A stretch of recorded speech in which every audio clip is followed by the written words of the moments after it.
دا وخت مونږ په املوکدره کې موجود یو. د املوکدرې سټوپه چې کومه ده هغه دا وخت تاسو زمونږ په سکرین باندې ګورئ. دلته یو حکمراني چې دی بادشاهي تخت چې دی هغه دلته تېر شوی دی او دا وخت مونږ د املوکدرې کومه مین چې ده په هغې کې زموږ سره اسسټنټ کمشنر شکیل احمد جان ولاړ دی. ایسي صاحب دا راته ووایه چې یو پکنیک سپاټ هم دی او تاریخي ورثه هم ده. نو تاسو څه محسوس کړه دلته د املوکدرې سټوپې سره؟ دا خو د سوات خلکو قسمتي ده چې دومره ښکلې سټوپې ورته پاتې شوي دي. بهر نه هم خلک راځي او ښه په ښکلي ځي باندې ده، ښه په هایټ باندې ده. خلک بهر نه ټورسټ ورته راځي، د سوات لوکل خلک هم او د صوبې نه هم او ټول پاکستان نه خلک ورته راځي. ګوري یې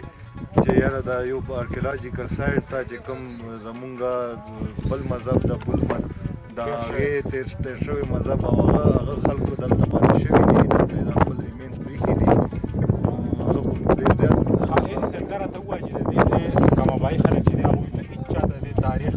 د دې په حواله څه هېڅ انفارمیشن نشته. نو دا څونه لوی زیان ګڼئ زموږ د دې موجوده باقاعده پکار ده ولې چې دا بوده خپله هسټري دا بوده باندې کتابونه لیکل شوي دي. بیا دلته چې کوم ارکیولوجیسټ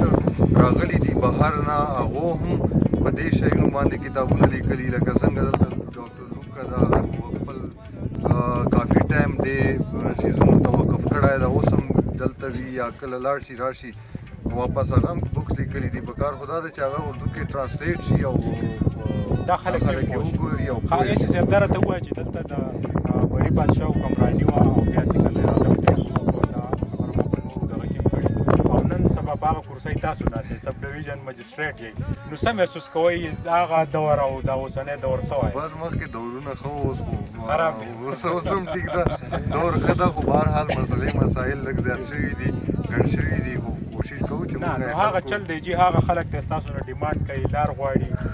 ځان له وسایل غواړي، نو لږ ډېر اثرات خو شته. مونږ چې څه زمونږ په لاس کې ده یا مونږ وس ورکې رسي هغه حل کولو کوشش مونږ کوو. باقي چې کم اواز بره اوچتول دي، بره رسول دي، هغې مونږ دې دپاره کوشش کوو چې ورسي هاي اپس ته چې د دې مسلې مسایل حل شي. ترنګ جهان منج زنګ سره اسسټنټ کمشنر شکیل احمد جان موجود و. د املوکدرې دا سټوپا چې تاریخي ورثه ده او دلته لوکل کم خلک چې دي چې د هغې د دې حفاظت هم هغوی وکړي. د دوی د لارې کومه ستونزه چې ده په کار دا ده چې په پوري توګه باندې هغه حل شي. د پی کې 81 دا حلقه ده، په کار دا ده چې صوبایي اسمبلۍ کم غړي چې دي هغه هم د دوی دا مشکلات ختم کړي. ولې چې 250 کوټې دي د دوی مریضان دي، دا خلک چې د تعلیم نه محرومه پاتې شوي. نو په کار دا ده چې په صوبایي سطح هم د دوی اواز چې دی هغه اوچت کړی شي او دلته کې چې کوم هدایت جاري شو د ریوینیو ریکارډ کې کوم سور ډیمارکریشن دی د هغې په حدودو کې دوی ته هېڅ قسمه اجازت نشته د بودایي. ولې چې دا اثار چې دي دا بیا څېړلی کېږي. د دغې وجې نه د دې اثارو جمدي ساتل چې دي هغه دلته کې د اسسټنټ کمشنر او د دې آثار قدیمه محکمه چې ده د هغوی دا فرض جوړېږي چې په دې کې خپل اختیارات استعمال کړي او دغه قسمه وسایل چې دي په هغې باندې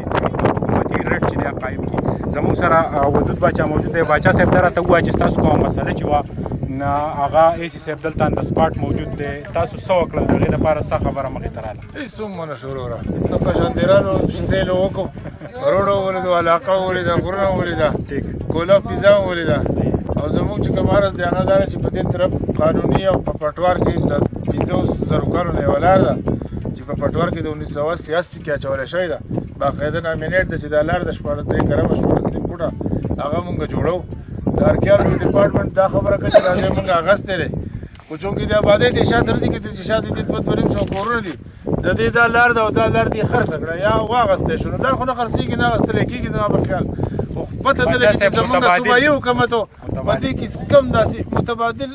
لکه ریزولوشن پاس کړی دی چې زمونږ دا خبره هم نه مني چې دا روډ به اخیستلی کېږي، دا ارکیالوجي والا اخلي. د جومات دپاره خو مونږ خو د اسلام مونږ ته دا وایي چې جومات تنګ کوي او لار کولاو کوي. مونږ د دې په خوازو ارکیالوجي والا ډپارټمنټ ته یا چې کوم د هغوی ګمبد ته سټوپه ده هغې نه مونږ ګوتې نه ورړو،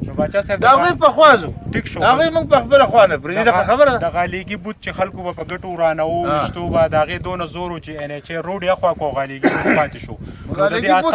اثارو کوم دغه چې دلته صوبایي حکومت سره چې کوم اګریمنت شوی دی نو هغه به هم پالو کو خو تاسو متبادل اپشن ماته وخی چې هغه سپه کار دی په پوری د خلکو د خلکو د بار خو لار ضرورت ده دا 2.5 کړي دي دلته بیمارانی دلته چې کوم دی بوډاګانی دلته زموږ جنازې راځي زموږ ساوري راځي ګلوري نسیمه څنګه چې ما وې د خایستون نډک او دا غیر پښتانه دا مشران چې دوی لاسونه چاودلي دي د دوی په ډوډۍ کې د دوی په رزق کې دومره برکت مینې پکې چې هغه